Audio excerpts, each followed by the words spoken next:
고맙습니다. 오늘도 잘 오셨습니다. 주님의 이름으로 여러분 환영하고 축복합니다. 제가 이렇게 가만히 요즘 유심히 보고 있는 게 있습니다. 뭐냐면 여기서 현아리에 사시다가 화양지구로 가신 분이 저녁 예배 수요별 잘 안 나와요. 영상 보고 있어요? 매번 신경을 쓰고 있습니다, 제가. 그러면 이 화양지구로 교회가 가면 현아리 사람들이 안 오면 좋습니까? 근데 포승하고 청북은 상관없이 잘 나오세요. 앞으로 포승과 청북의 아멘이 있었습니다. 이걸 더 신경 써야 될 것 같아요. 우리 더 계속 귀가 닳도록 연락도 하고 차를 집 앞에 들이대고 그렇게 해야 될 것 같아요. 이사 가신 분들이 하나씩 둘씩 저녁 예배를 안 나오는데 교회다 대고 주님의 부르심을 계속 전해줘야 될 것 같아요. 네, 잘 오셨습니다. 고맙습니다. 사람은 누구든지 세상에 태어나서 한평생 살다가 다 죽습니다.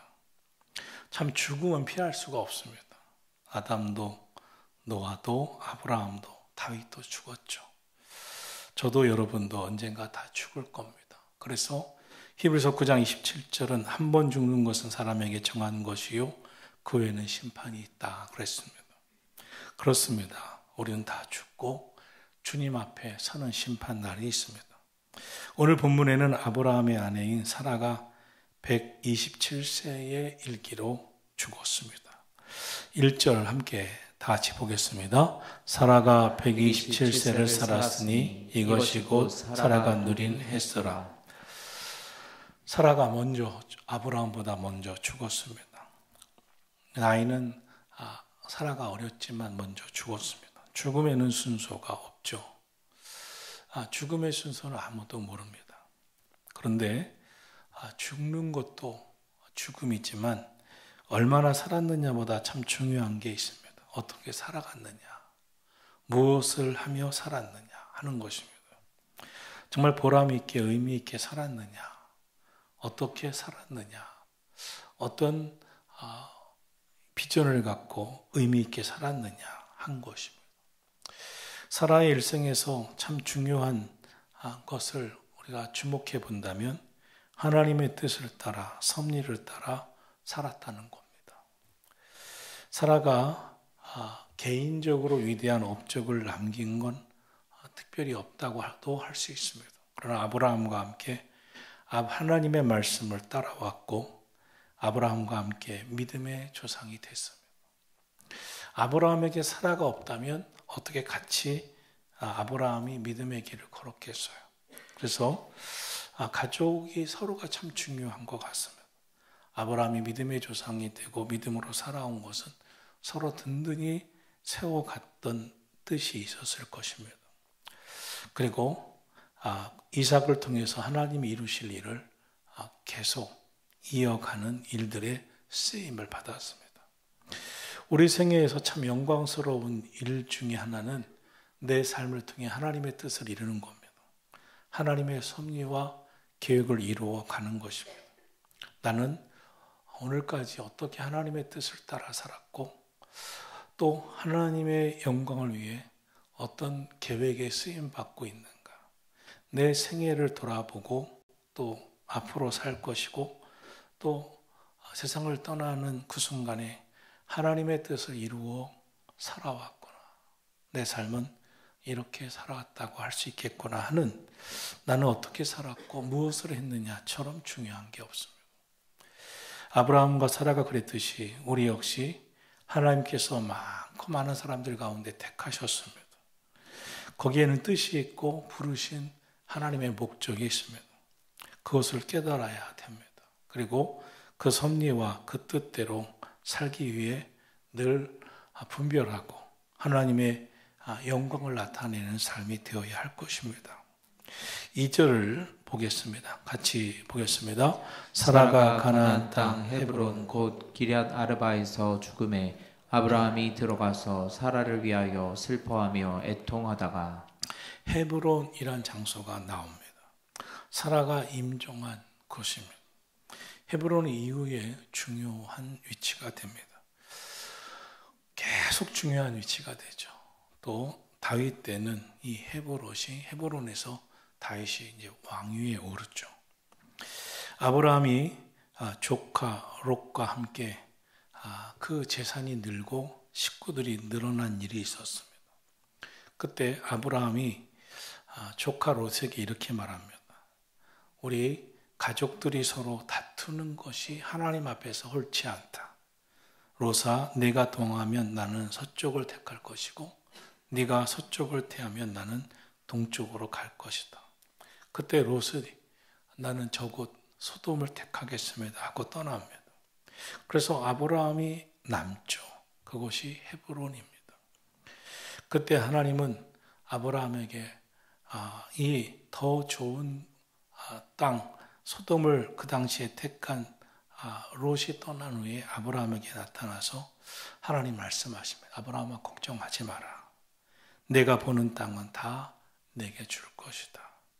그때 하나님이 말씀하신 그 땅이 헤브론입니다. 그런데 그 헤브론에서 살기 시작했지만 아브라함이 그곳에서 땅 한 평을 산 것은 아니었습니다. 그런데 사라가 바로 그 헤브론에서 임종을 맞이하게 됩니다. 한평생 함께했던 사라가 임종을 맞습니다. 아브라함이 애통합니다. 눈물을 흘렸습니다. 예수님도 나사로가 죽었을 때 애통하셨죠. 사람은 죽음을 보면서 다 눈물을 흘립니다. 그래서 세상에서 가장 애끓는 눈물이 있는 것이 장례식장이죠. 예수님을 애통하게 했고 아브라함을 눈물을 흘리게 했던 죽음. 죽음이 무엇입니까? 죽음은 어디서 왔습니까? 죽음은 왜 눈물을 흘리게 합니까? 죽음은 왜 애통하게 하는 것일까요? 성경 로마서 6장 23절은 죽음을 이렇게 말합니다. 죄의 삭은 사망이라. 죄의 결과가 죽음이다. 이렇게 말씀합니다. 죽음은 결과적으로 죄 때문에 왔습니다. 하나님은 죽음이 존재하지 않으시는 분입니다. 인간은 하나님의 형상대로 지음받았습니다. 인간은 하나님의 형상대로 지음받았기 때문에 인간에게는 죽음이 존재할 수 없었습니다. 그런데 인간에게 죽음이 왔습니다. 그 순간은 인간에게 죄가 들어온 이후입니다. 죄는 인간에게 죽음을 줬고 절망을 줬고 좌절을 줬고 통곡을 줬고 애통을 줬고 어둠을 주었습니다. 그러므로 오늘도 인간은 죽음 앞에 절망 앞에 좌절 앞에 고통 앞에 두려워하고 거기에서 이 마음도 무너지고 또 그 마음이 이 죽음의 절망의 좌절의 질병의 고통에 사로잡힙니다. 그러므로 죽음과 절망과 좌절과 고통과 같은 현실적인 괴로움이 우리 마음을 사로잡는 것이 죄의 결과였다 하는 것을 우리가 기억한다면 결코 우리는 죄의 종로로 또 해야 되지 말아야 되지만 죽음, 절망, 좌절, 고통, 괴로움의 노예가 돼서는 안 됩니다. 내 마음이 절망의 노예가 되어 있다. 고통의 노예가 되어 있다. 괴로움에 사로잡혀 있다. 절망과 죽음의 두려움에 사로잡혀 있다 하면 더 하나님을 찾아야 합니다. 하나님이 내 안에 내 삶에 성령 하나님이 좌정하셔서 내 마음에 성령으로 충만케 하셔서 자리 잡은 좌절을 물리쳐 주시고 주의 성령이 내 마음에 좌정하셔서 충만케 하셔서 절망과 죽음의 이 두려움과 고통을 물리쳐 주시고 우리 마음에 성령 하나님이 주시는 소망, 성령 하나님이 주시는 우리 마음의 평안으로 충만케 해달라고 기도해야 할 줄로 믿습니다. 하나님은 하나님의 형상대로 인간을 지으시면서 인간을 절망의 노예, 좌절의 노예, 고통의 노예, 죽음에 사로잡힌 자로 만들지 않으셨기 때문입니다. 세상의 관점에서 보면 죽음은 인생의 끝입니다. 그 죽음이 인간을 지배합니다. 왜냐하면 죽음이 끝이기 때문에 죽음만 생각하면 사람들은 두렵고 그 죽음 앞에 다 사로잡힙니다. 나 죽는데 끝났네 이렇게 나옵니다. 죽는데 끝났네 이게 일반적인 세상의 통념입니다. 나 죽는데 천국 가나 봐. 이런 사람은 얼마나 돼요? 나 죽는데 드디어 왔네. 천국이 내 앞에 있네. 여러분 그러시겠죠? 좀 조용합니다. 죽음이 나한테 왔구나. 하나님이 준비하라고 하시네. 하나님 나라에서 만나자고 하시네. 그러냐는 것이죠. 나 죽는데 당신 때문에 죽나 봐. 당신이 나를 아프게 했잖아. 나에게 스트레스 줬잖아. 못된 놈 같으니라고. 그러고 있지는 않냐 이거죠. 그렇죠? 세상의 관점에서 볼 때 죽음은 인생의 끝이고 그렇기 때문에 죽음은 인간을 마치 지배하는 듯합니다.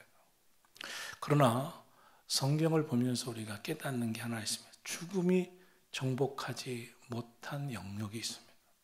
죽음이 정복하지 못한 분이 있습니다. 바로 예수 그리스도십니다. 예수님은 죽음을 보지 않으실 하나님이시지만 인류의 모든 죄 때문에 인간이 되셔서 대신 인간의 죄를 뒤집어 씌움받고 예수님이 십자가에서 대신 죽으셨습니다. 그렇지만 사망 권세를 이기시고 부활하셨습니다. 그리고 우리에게 그를 믿는 자마다 너희도 예수님처럼 부활하리라 말씀하신 줄로 믿습니다. 고린도서 15장은 이렇게 말씀합니다. 사망아 너의 이기는 것이 있느냐? 어디 있느냐? 너의 쏘는 것이 어디 있느냐? 사망에 쏘는 것은 죄요. 죄의 권능은 율법이라. 우리 주 예수 그리스도로 말미암아 우리는 우리에게 이김을 주신 하나님께 감사하노라. 사망은 율법을 쌓지만 우리는 예수 그리스도로 말미암아 죽음을 이겼다는 거예요. 사랑하신 성도 여러분, 죽음이 그렇게 세상에선 두렵습니다. 그러나 우리가 예수님을 믿고 구원받아 천국을 바라보는 하나님의 사람이 되어 세상의 절망이, 좌절이, 또 세상의 고난과 고통이, 아픔이, 죽음이 우리 그리스도인들의 마음을 사로잡고 우리의 인생을 파멸하지 못하도록 성령 하나님이 내 마음을 충만케 하셔서 나의 인생의 절망도 넘어서고 좌절도 넘어서고 심지어 죽음이 우리를 두렵게 하는 것이 아니라 죽음을 이기신 주님을 바라보면서 내가 죽는 병에 걸렸대. 내 인생이 죽을 수도 있대. 할 때 하나님은 죽음도 예수님은 죽음도 이기시고 부활하셨으니 하나님 믿는 믿음으로 나는 기도할 것이다. 그래서 주님이 살려주실 것을 믿는다. 그리고 주님이 내 생명 연장해 주실 것도 믿는다. 죽음이 살려주시는 그때는 주님의 영광을 위해 살 것이고 그리고 때가 참에 주님이 데려가시면 하나님 나라 천국에 들어갈 영적 준비, 마음의 준비를 충분히 해놓고 주님 만나리라. 주님 앞에 서리라. 그런 마음으로 이 사망을 이기는 믿음으로 살아가기를 축원합니다. 살아가 죽었습니다. 저도 여러분도 죽을 겁니다. 그러나 예수 그리스도 안에 있는 사람들은, 즉 믿음으로 사는 사람들은 사망 권세를 이기고 부활하고 승리할 줄로 믿습니다. 천국에서 만날 줄로 믿습니다. 3절 4절을 보겠습니다. 시작. 그 시신 앞에서 일어나 나가서 해족속에게 말하여 이르되 나는 당신들 중에 나그네요 거류하는 자이니 당신들 중에서 내게 매장할 소유지를 주어 내가 나의 죽은 자를 내 앞에서 내어다가 장사하게 하시오. 아브라함이 이렇게 말합니다. 나는 나그네요 거류하는 자라 이렇게 말합니다. 나그네는 그곳에 영원히 사는 자가 아니죠. 우리가 여행을 하면 나그네죠. 그곳에 나그네처럼 있다가 가는 거죠. 거류민은 잠시 그곳에 사는 겁니다. 아브라함만이 나그네가 아닙니다. 우리도 세상에 나그네처럼 사는 겁니다. 이 세상에 살 때 난 영원히 여기서 살 거야 하지 않습니다. 여러분의 삶의 자리가 아름답기 위해서 최선을 다해서 살고 또 최선을 다해서 여러분의 삶의 자리를 아름답게 하는 것은 좋습니다. 우리가 교회도 그렇고 가정도 그렇고 아름답고 깨끗하게 정돈된 삶을 사는 건 참 중요합니다. 왜냐하면 우리 나그네이기 때문에 영원히 살지 않기 때문에 그곳에서 정돈된 삶을 살아야 되죠. 우리는 여기서 영원히 살지 못합니다. 우리의 본향은 하나님 나라입니다. 하나님 나라, 하나님 나라입니다. 그러므로 항상 우리의 신앙은 나그네 정신, 나는 곧 언젠간 하나님 나라로 갈 것이다. 그러므로 이 땅에 살면서 일희일비하시면 안 됩니다. 세상에서 더 높아지지 못했다고, 더 갖지 못했다고, 세상에서 어떤 일로 내가 아프고 상처를 받았다고 일희일비할 게 아니라 나는 결국 본향인 하나님 나라 가서 주님께 인정받고 주님의 품에 안길 거야.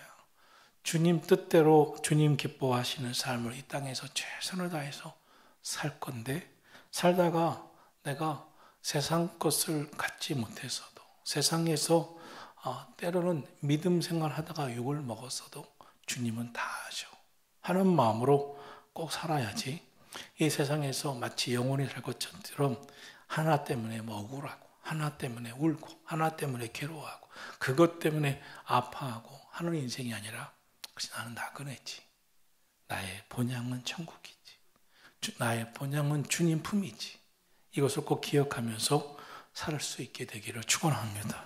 하나님, 내가 세상에서 남들보다 더 갖지 못한 것이 있어도, 사람들보다 더 높은 자리에 올라가지 못했을 수 있어도, 내가 그거 누리고 싶었는데 못 누릴 수 있어도 세상에서는 아파하지 않게 하시고, 세상에서 나의 삶의 자리가 아름다우면 더 좋겠지만 하나님, 그것 때문에 내 인생이 마치 망한 것처럼 생각하지 않게 하시고 천국을, 본향을 바라보는 마음으로 살게 하소서. 그런 믿음이 있기를 축원합니다. 아브라함이 이 사라를 위해서 그 땅의 해쪽 속들을 찾아가 이 사라를 위한 매장지를 팔라고 요청을 합니다. 그래서 매장지를 좀 팔아달라고 얘기를 하죠. 5절, 6절 한번 보겠습니다. 시작. 해족속이 아브라함에게 대답하여 이르되 내 주여 들으소서. 당신은 우리 가운데 있는 하나님이 세우신 지도자이시니 우리 묘실 중에서 좋은 것을 택하여 당신의 죽은 자를 장사하소서. 우리 중에서 자기 묘실에 당신의 죽은 자 장사함을 금할 자가 없으리이다. 아브라함은 하나님이 지시하는 땅으로 왔습니다. 그 당시 그곳에서 아브라함은 지도자로 인정받고 존경과 사랑을 받았던 것 같습니다. 그래서 아브라함의 아내 사라가 세상을 떠날 때 아브라함이 사라의 매장지를 이제 구하려고 하니까, 아브라함이 우리의 지도자고 존경받는 사람이니 그 매장지를 우리 중에서 아무 것이나 원하시면 당연히 드릴 것이라고, 당신이 선택해서 가지라고 이렇게 말하고 있는 것을 보면, 그러나 아브라함은 그렇게 하지 않습니다. 거저 쓸 수 있는 자격이 있다 하더라도 꼭 그 땅을 사게 해달라고 아주 간청을 합니다. 내가 거저 받고 싶지 않습니다. 꼭 돈을 지불하고 사고 싶어요. 이렇게 아주 허리를 숙여가면서 얘기를 합니다. 아니, 돈 주고 산다 그러면서 아주 죄송해요, 꼭 사게 해주세요. 그냥 안 갖고 싶어요. 이러고 있어요. 볼까요? 7절로 9절을 7절, 8절, 9절 시작. 아브라함이 일어나 그 땅 주민 해족속을 향하여 몸을 굽히고 그들에게 말하여 이르되 나로 나의 죽은 자를 내 앞에서 내어다가 장사하게 하는 일이 당신들의 뜻일진데 내 말을 듣고 나를 위하여 소알의 아들 에브론에게 구하여 그가 그의 반머리에 있는 그의 막벨라 굴을 내게 주도록 하되 충분한 대가를 받고 그 굴을 내게 주어 당신들 중에서 매장할 소유지가 되게 하기를 원하노라 하매. 아멘. 아브라함이 지도자인데 존경받던 인물인데 그 해족속에게 허리를 숙입니다. 몸을 굽힙니다. 그리고 그것을 내가 꼭 대가를 지불할 수 있게 해달라고 합니다. 아브라함은 믿음의 조상입니다. 성경의 아브라함은 오늘을 사는 믿음을 따라 사는 사람들의 조상으로 믿음의 본이 됩니다. 여기서 아브라함에게서 겸손의 아름다움을 보여주고 있습니다. 우리가 세상 살면서 좀 조심하고 수정하고 하나님의 사람, 믿음의 사람, 아브라함을 믿음의 조상으로 섬기고 우리도 아브라함처럼 믿음으로 사는 사람으로서 살아가기 위해서 우리가 꼭 우리 삶을 새롭게 해야 될 것은 말을 거칠게 한다거나 목을 곧고이 세우는 그런 교만한 모습은 우리가 꼭 바꿔야 합니다. 그건 멋있는 것도 아닙니다. 그거는 우리에게 반드시 수정되어야 할 문제입니다. 사람은 다 말을 거칠게 할 줄 몰라서 안 하는 게 아닙니다. 목을 곧것이 세우는 교만을 모습을 못해서 안 하는 게 아닙니다. 그러나 우리는 세상을 살면서 겸손의 아름다움을 알기 때문에 말도 조심하고 목을 곧것이 세우지 아니하고 겸손하려고 애를 쓰는 것입니다. 이 세상을 살면서 말만 부드럽게 해도 문제가 풀리는 게 많아요. 겸손히 목을 숙이기만 해도 쉽게 해결되는 일도 많아요. 우리가 말만 부드럽게 해도 인생이 평안하고 가족들이 행복하기 쉬워요. 말만 부드럽게 하고 정말 겸손만 갖춰도 우리의 삶은 가정에서부터 주변이 평안할 수가 있어요. 아브라함에게서 그런 처신을 배우게 됩니다. 사랑하신 성도 여러분, 아브라함이 가졌던 그 겸손한 아름다움의 처신이 우리 가운데 있기를 축원합니다. 아브라함은 아마 막벨라 굴이라는 곳을 미리 마음에 두고 있었나 봐요. 그래서 그 막벨라 굴, 에브론이라고 하는 사람에게서 그것을 꼭 살 수 있게 해달라고 부탁을 하게 됩니다. 그 막벨라 굴. 그래서 10절, 11절에 연거푸 이야기합니다.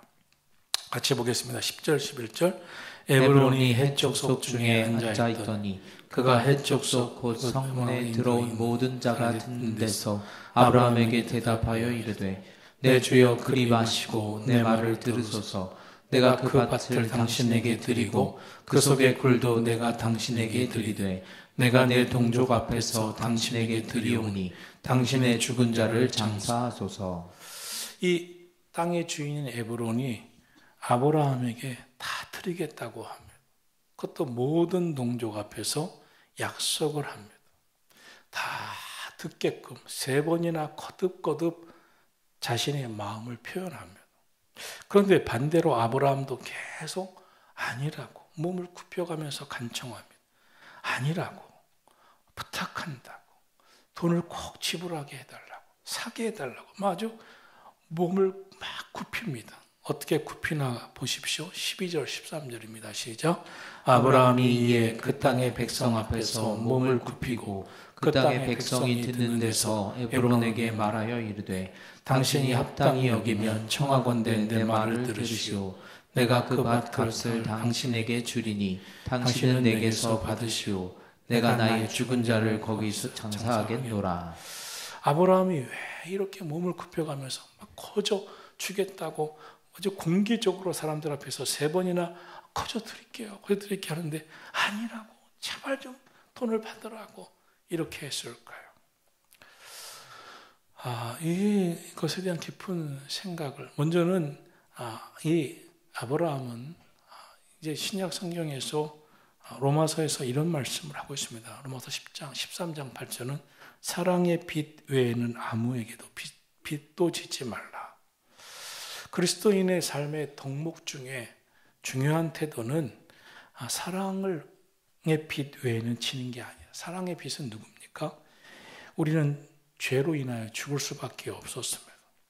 그런데 하나님의 독생자 아들 예수를 십자가에서 죽게 하신 십자가의 사랑으로 우리를 구원해 주셨습니다. 우리는 그 사랑을 받았습니다. 그 사랑의 빚 외에는 아무 빚도 짓지 말라 그랬습니다. 그래서 우리 그리스도인의 삶의 중요한 덕목 중에 하나가 구원받은 은혜를 아는 우리는 십자가의 사랑의 빚을 진 것입니다. 그 사랑의 빚을 졌어요. 그렇기 때문에 우리는 사랑의 빚을 졌기 때문에 더 이상 그 사랑의 빚을 지는 것이 아니라 우리는 나누고 베풀고 사랑하고 살아라 하신 것입니다. 거저받은 구원의 십자가의 그 사랑, 그 사랑의 빚, 갚을 수도 없는 그 사랑의 빚. 왜냐하면 목숨을 내어주신 사랑이기 때문에 갚을 수도 없어요. 그 사랑을 그 받든 사랑의 빚진 자로서 우리는 더 이상 누구에게도 받는 것이 아니라 주는 삶을 살라고 말씀하신 것입니다. 그렇기 때문에 우리가 꼭 기도해야 됩니다. 하나님, 십자가의 사랑에 빚진 자입니다. 거저받은 하나님의 구원의 사랑을 받은 자입니다. 이제 나도 사랑받은 자로서 사랑을 베풀고 주고 나누고 거저받은 은혜, 이제는 내가 은혜를 베풀고 주고 살도록 꼭 그렇게 해주세요.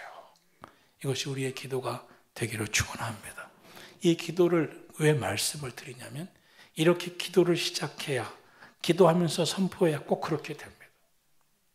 사랑을 받고 또 도움을 받는 것이 당연하게 되면 우리가 삶이 역전이 안 됩니다. 하나님, 십자가의 사랑에 빚진 자입니다. 너무 감사합니다. 우리는 사랑과 도움을 받아야 할 순간이 있어요. 어쩔 수 없이 인생은 그럴 때가 있어요. 그러나 비전을 가져야 됩니다.